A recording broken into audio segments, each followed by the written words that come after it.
Hello guys, in this video I am going to show you how to check out parts and surfaces of bones on the Complete Anatomy application.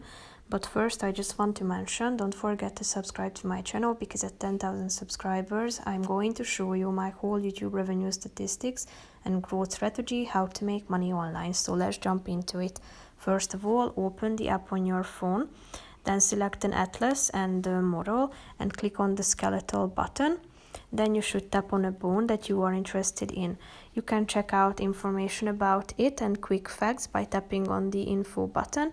Then you can check out certain parts of it.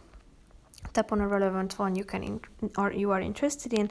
Here you can check it out in a 3D model and check out information about that part. You can also check out the surfaces. As you can see, you have a bunch of options here. Tap on it, zoom in and out, and check out the information about that bone. So that's pretty much it for this video, guys.